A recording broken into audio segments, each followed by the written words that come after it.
بدقسمتی سے ہمارا جو راستہ ملک کا، ایک ہمارا بہت عظیم قائد اعظم ہمارے لیڈر تھے، میں ہمیشہ کہتا ہوں کہ غلام ہندوستان میں ایک آزاد ذہن تھا قائد اعظم، لیکن جو ہمارا جو ملک کا جو راستہ تھا ایک خوددار قوم بننے کا، بدقسمتی سے ایسی ملک میں لیڈرشپ آئی جنہوں نے دوسروں کے سامنے ہاتھ بھی پھیلا دیے، کبھی یہی نہیں سوچا کہ ہماری اپنی طاقت کیا ہے، کبھی کوشش نہیں کی اپنے پیر پہ کھڑے ہونے کی۔ جب بھی ایک آدمی، ایک انسان اللہ نے ہمیں بنایا ایسا ہے کہ جب ہم اپنے کوئی وثاقیاں پکڑ لیتے ہیں یا کسی کے اوپر ڈپینڈ کرتے ہیں تو ہم اپنی طاقت نہیں پہچانتے۔ مولانا رومی نے ایک دفعہ کہا کہ جب تمہیں اللہ نے پر دیے ہیں، چونٹیوں کی طرح زمین پہ کیوں رینگ رہے ہو؟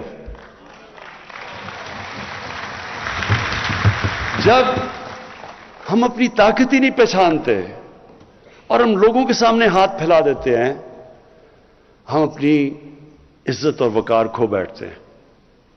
کبھی کوئی انسان کسی دوسرے انسان کی عزت نہیں کرتا جو دوسرے انسان کے سامنے ہاتھ پھیلاتا ہے۔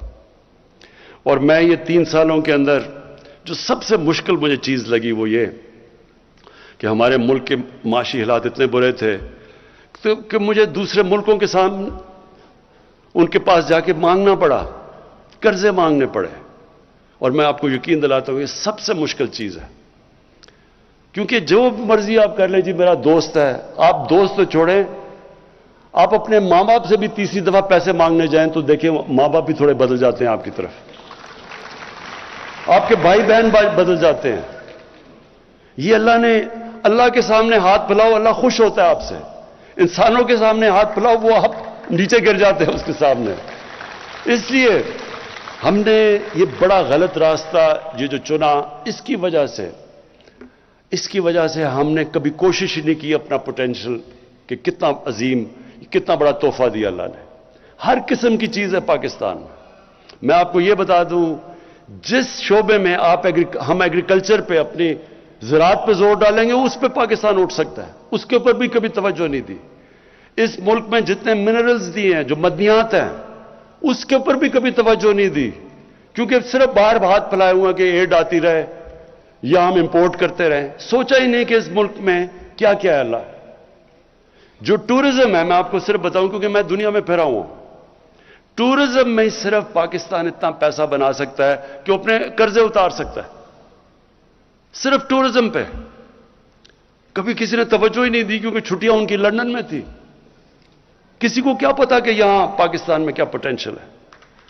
انڈسٹری کے اندر پاکستان کی انڈسٹری اٹھ رہی تھی، نیشنلائز کر کے ہم نے اپنی انڈسٹری ساری تباہ کر دی 70s میں۔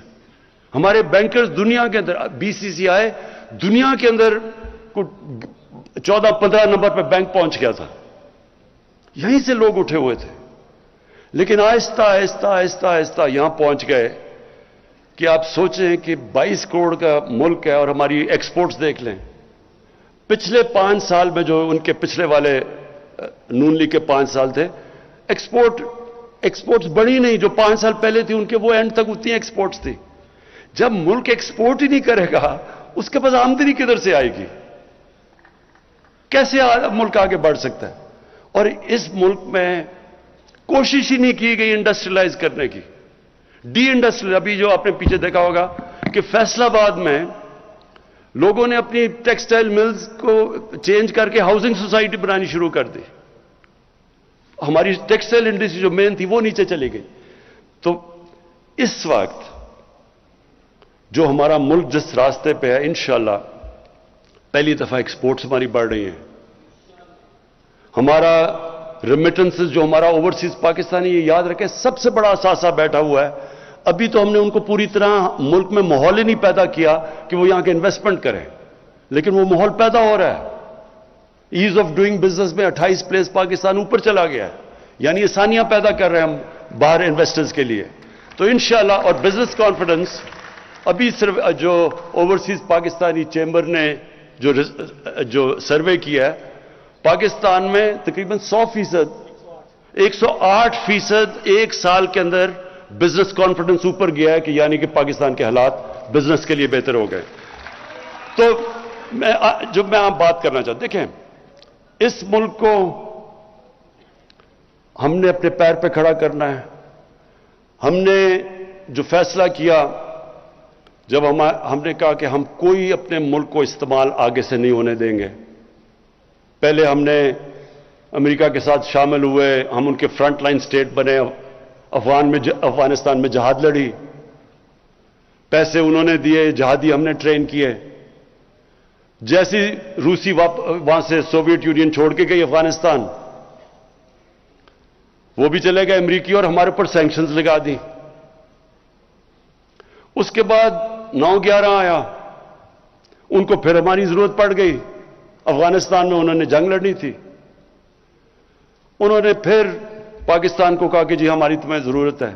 میری طرح کے لوگوں نے کہا کہ ہمیں اس جنگ میں شرکت نہیں کرنی چاہیے، یہ ہماری جنگ نہیں ہے. ہمیں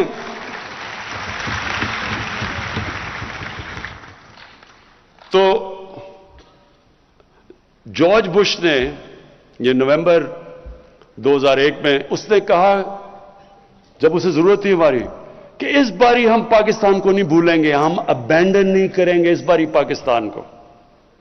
لو جی امریکہ کی جنگ میں شامل ہو گئے، کہا جی ہماری جنگ ہے، پیسے ان سے لے رہے ہیں، جنگ ہماری ہے، ہم ان کی مدد کر رہے ہیں اور وہی بمباری کر رہے ہیں ہمارے پہ. 480 ڈرون اٹیکس کیے ہیں پاکستان کے اوپر. کبھی دنیا کی تاریخ میں یہ نہیں